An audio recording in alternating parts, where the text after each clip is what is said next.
मित्रांनो, आजच्या व्हिडिओमध्ये आपण आरक्षण का दिले जाते, आरक्षणाचे महत्त्व, आरक्षणासंदर्भात जी स्थिती निर्माण झाली आहे, तसेच महाराष्ट्रात कोणत्या जातींना किती टक्के आरक्षण आहे, आरक्षणाचा इतिहास, आरक्षण आणि आजची स्थिती याविषयी थोडक्यात माहिती बघणार आहोत. मित्रांनो, आरक्षण म्हणजे काय? आरक्षण म्हणजे सामाजिक आणि शैक्षणिकदृष्ट्या मागासलेल्या आणि ऐतिहासिकदृष्ट्या वंचित समुदायांना शैक्षणिक क्षेत्रात, रोजगार आणि नोकऱ्यांमध्ये तसेच राजकीय क्षेत्रात विशेष संधी देऊन समान संधी आणि सामाजिक न्याय प्रस्थापित करण्याचे एक धोरण आहे.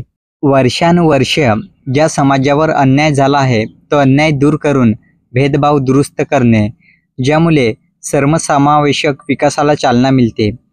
आरक्षणामुळे संबंधित शैक्षणिक संस्था, नोकऱ्यांमध्ये, राजकारणामध्ये आरक्षणाच्या टक्केवारीनुसार या जागा राखीव असतात आणि या राखीव जागांवर संबंधित आरक्षित समुदायातीलच व्यक्तीची निवड केली जाते.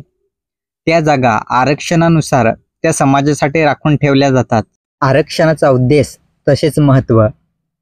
पहिला उद्देश म्हणजे सामाजिक न्याय देणे. आपल्या देशामध्ये जातीवर आधारित समाजव्यवस्था अस्तित्वात होती.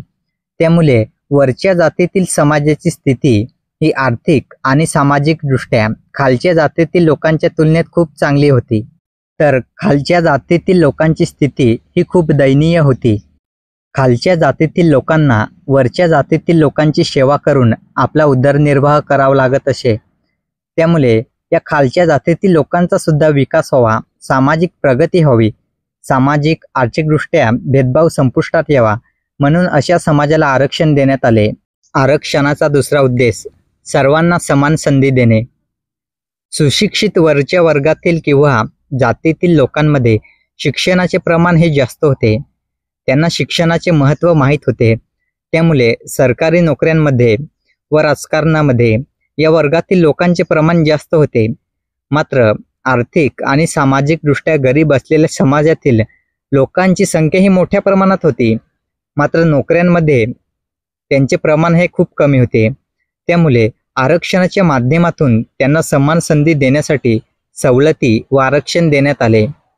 एकंदरीत जो समाज आर्थिक, सामाजिक, शैक्षणिक व राजकीयदृष्ट्या मागास असलेल्या समाजाला मुख्य प्रवाहात आणण्यासाठी आणि सामाजिक विषमता नष्ट करण्यासाठी आणि समान संधी देण्यासाठी आरक्षण देण्यात आलं. आरक्षणाचा इतिहास.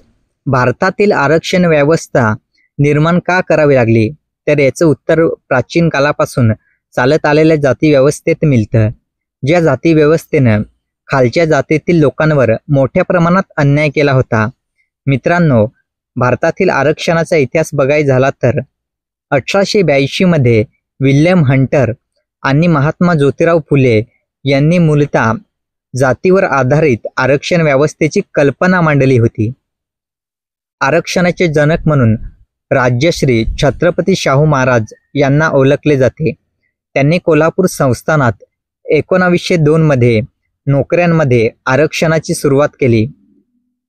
मागासलेल्या व अस्पृश्य समाजाला प्रतिनिधित्व मिळवून दिले. भारतात अस्तित्वात असलेली आरक्षण व्यवस्था खऱ्या अर्थाने 1932 मध्ये ब्रिटिश पंतप्रधान रॅमसी मॅकडोनाल्ड यांनी जातीय निवाडा जाहीर करून केली. या जातीय निवाड्यानुसार मुस्लिम, शीख, भारतीय ख्रिश्चन, अँग्लो इंडियन, युरोपियन आणि दलितांसाठी स्वतंत्र मतदारसंघाची तरतूद करण्यात आली. 24 सप्टेंबर 1932 रोजी महात्मा गांधी आणि डॉक्टर बाबासाहेब आंबेडकर यांच्यात पुणे करार होऊन दलितांसाठी सुचवलेल्या स्वतंत्र मतदारसंघाऐवजी संयुक्त मतदारसंघ आणि आरक्षित जागांची तरतूद केली. भारत देश स्वतंत्र झाल्यानंतर पंतप्रधान पंडित जवाहरलाल नेहरू यांनी समाजवादी अर्थव्यवस्था स्वीकारली, जेणेकरून आर्थिकदृष्ट्या सत्ता ही मुठभर लोकांच्या हातात न राहता संपूर्ण समाजाकडे राहील. आपला देश स्वतंत्र झाल्यानंतर जेव्हा संविधानाची निर्मिती केली, तेव्हा फक्त सुरुवातीला अनुसूचित जाती आणि अनुसूचित जमातींसाठी आरक्षण देण्यात आले होते. 1991 मध्ये मंडल आयोगाच्या शिफारशीवरून ओबीसींना, इतर मागासवर्ग, आरक्षणाच्या कक्षेत समाविष्ट करण्यात आले.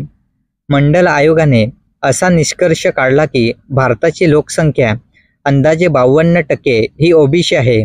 म्हणून 27% आरक्षण सरकारी नोकऱ्यांमध्ये त्यांच्यासाठी ठेवण्यात यावे. आरक्षण आणि सध्याची स्थिती. भारत हा विविधतेने नटलेला देश आहे. सामाजिक, शैक्षणिक आणि आर्थिकदृष्ट्या मागासलेल्या घटकांना संधी मिळावी यासाठी आरक्षण प्रणाली लागू करण्यात आली. केंद्र सरकारने आरक्षणाची मर्यादा ही 50% ठेवली आहे. मात्र काही राज्यांनी सामाजिक परिस्थिती, जनसंख्या आणि न्यायालयीन निर्णय लक्षात घेऊन ही मर्यादा ओलांडली आहे. त्यामुळे देशातील आरक्षणाची टक्केवारी ही राज्यानुसार वेगवेगळी आहे.